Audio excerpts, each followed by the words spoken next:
situasi atau dinamika geopolitik saat ini begitu ya.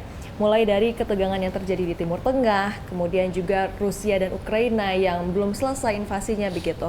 Nah, bagaimana peluang membaca dinamika geopolitik tersebut dan juga dampaknya bagi pasar keuangan di Indonesia, Pak William? Iya, sebenarnya kalau kita ngomongin geopolitik ini agak cukup kompleks ya. Contohnya kayak Rusia, Ukraina aja itu udah berlangsung cukup lama. Betul. Setelah itu kayak outcome-nya apakah Rusia yang akan menang dan menguasai, apakah negosiasi antara Rusia Ukraina yang tadinya juga sempat ditengahi oleh US, apakah berjalan dengan lancar, dan tiba-tiba muncul konflik lagi di Timur Tengah, AS langsung menyerang Iran dengan sandranya adalah Iran punya uranium enrichment facility yang bisa mengubah uranium tersebut menjadi grade-nya jadi meningkat jadi weapon grade gitu, yang itu yang sebetulnya menjadi ketegangan juga karena bagaimanapun juga Iran tidak boleh memiliki senjata nuklir, senjata pemusnah massal oleh Amerika. Dan it's a big no buat US. Terakhir kalau kita liatin dari update dari US dan Iran juga, dan kita lihat ya bahwa harga minyak juga terakhir itu ngelonjaknya cukup tinggi. Betul.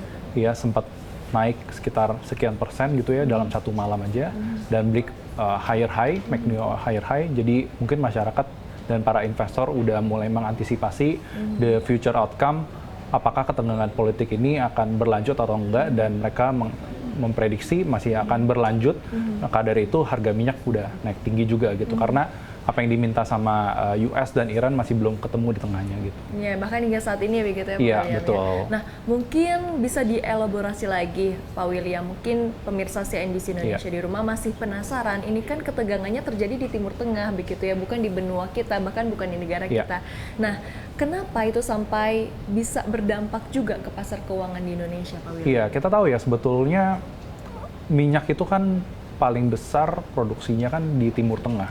Dan kalau kita lihat petanya juga di area Iran itu ada namanya Selat Hormuz. Dan itu adalah selat yang krusial karena 20% dari perdagangan oil ke arah Asia itu melalui selat tersebut. Dimana kalau selat tersebut ditutup karena terjadinya tensi geopolitik yang melebar ke daerah-daerah tersebut, ya pastinya kapal-kapal tanker VLCC mereka harus cari rute yang lain, which is akan menaikkan cost, shipping cost. Ujungnya harga minyak mungkin bakalan naik juga, tapi naiknya mungkin nggak terlalu banyak. Karena seperti kita tahu juga bahwa US kemarin sempat ke Venezuela, setelah itu dia ingin memproduksi oil juga di Venezuela. Mungkin dalam beberapa tahun ke depannya, walaupun nggak cepat, dia bisa mensuplai oil, suplainya akan lebih banyak lagi gitu di situ. Tapi sekali lagi, tapi itu tidak terjadi dalam jangka waktu yang cepat.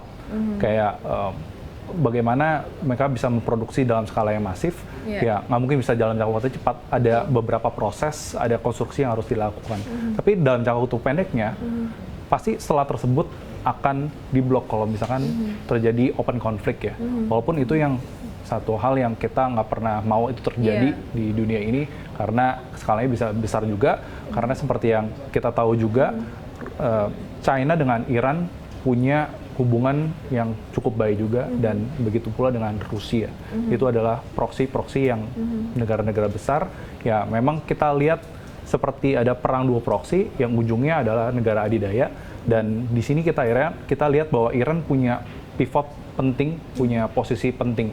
Ya sekali lagi kalau harga minyaknya naik, minyak seperti kita tahu is a mother of commodity.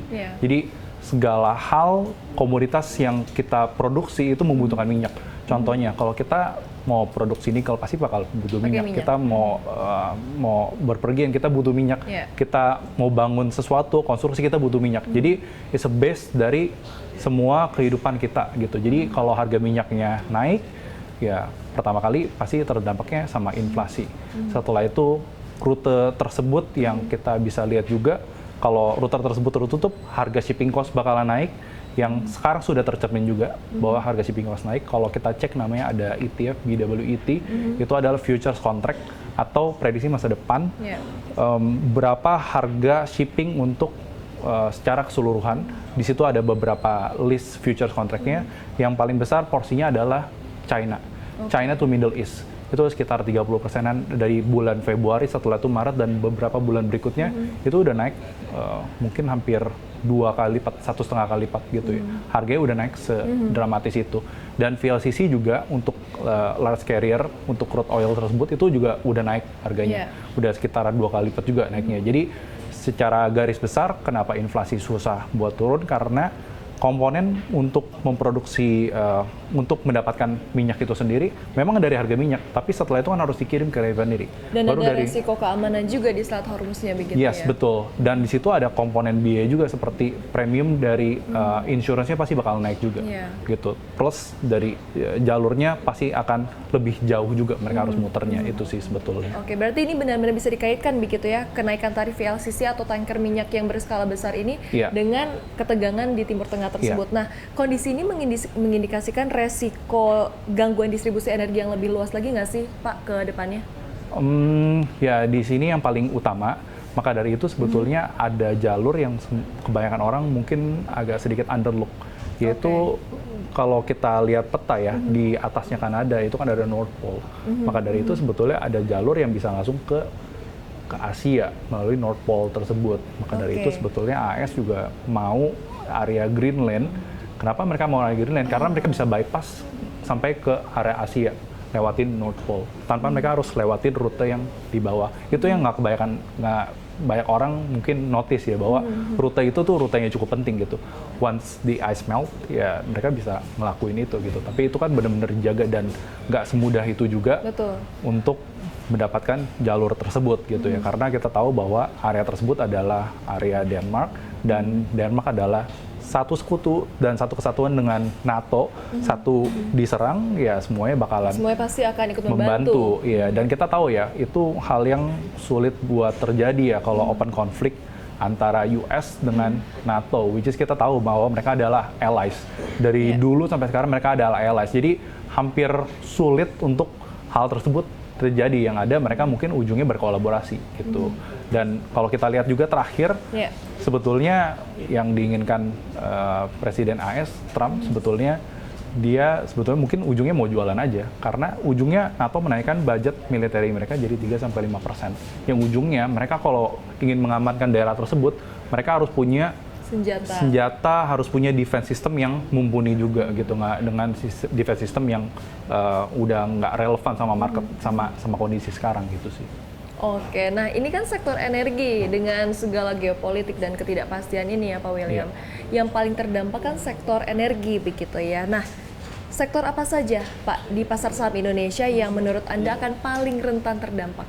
Paling rentan kalau kita ngomongin soal energi ya, kalau kita transportasi pastinya itu bakalan naik, setelah itu inflasi juga, setelah itu komoditi juga mungkin harganya bakalan kedampak juga, mungkin harganya bakalan naik. Mungkin yang paling banyak terdampak adalah ya transportasi. Segmen transportasi, setelah itu penerbangan itu pasti akan lebih rentan ya.